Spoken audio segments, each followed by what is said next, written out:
Compound interest के इस 5th video में एक और question in what time we have to find out time will ₹64,000 amount to rupees this one 68,921 at 5% per annum interest being compounded half yearly.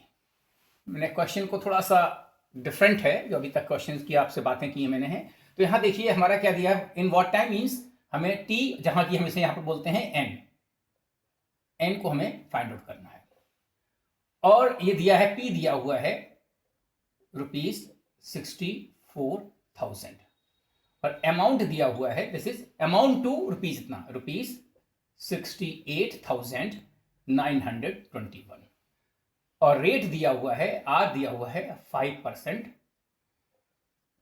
Per annum. लेकिन यहां पर एक condition दे दी उसने, बीइंग कंपाउंडेड हाफ ईयरली। तो ऐसे question को मैंने इसीलिए इस क्वेश्चन को लिया है। इसमें आपको क्या करना पड़ा, जब कंपाउंडेड हाफ ईयरली और यहां पर एनम दिया हुआ है, मैंने पिछले वीडियो में आपको बताया था कि यहां पर हमने देखा था कि यहां पर हाफ ईयरली दिया हुआ था, यहां पर परसेंटेज जो है हाफ ईयरली दिया तो हमें चेंज नहीं करना पड़ा था, लेकिन यहां पर एनम दिया है और कंपाउंडेड हाफ ईयरली है, so it also be equals to 5/2 per annum, तो 5/2% पर हाफ ईयरली। ये आपको समझना होगा और फिर फॉर्मूला हम वही लगा देंगे, A equals to P1 + R/100 to power n। अब यहां पर चूंकि हमारा ये हाफ ईयरली है तो इसका मतलब है कि जो n आएगा वो हाफ ईयरली में ही आएगा, और ये एनम में है तो ईयर में है ये, और इसी के करस्पॉन्डिंग हमको रखना पड़ता है। A की वैल्यू हम लिख देते हैं 68,921 इक्वल्स टू P की वैल्यू लिख देते हैं 64,000 1 + R की वैल्यू 5/2 और यहां पर 100 होता है तो इंटू ये 100 हो जाएगा और होल अपॉन n। अब आप देखें तो इसको लिखते हैं 68,921 इक्वल्स टू 64000 और ये हो जाएगा 5, यहां पर 5 2 10 20 22 40 1 प्लस ये हो जाएगा 1 + 1/40।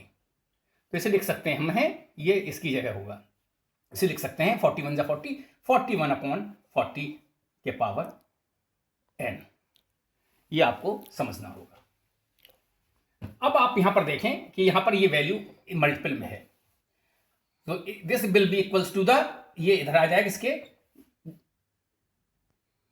डिवीजन में, सो 41/40 के whole power n equals to 68,921/64000। अब ऐसे क्वेश्चंस में आपको हमेशा ध्यान रखना, यहां पर आप डायरेक्ट देख रहे होंगे ये जो है 64 क्या होता है 4 × 4 × 4 4 4 16 64 0 है, इसका मतलब ये 40 × 40 × 40 है, ये 40 × 40 × 40 है, यानी 40 को 3 टाइम्स से मल्टीप्लाई करेंगे तो ये आ जाएगा। इसी प्रकार ये है 41 × 41 का क्यूब है और ये 40 का क्यूब है, इसको हम इस तरह लिख सकते हैं। ये आपकी प्रैक्टिस के ऊपर भी होगा और फिर आप सिंपली कैलकुलेट वरना वैल्यू नहीं निकाल पाएंगे, यानी 41/40 के whole power n equals to this much.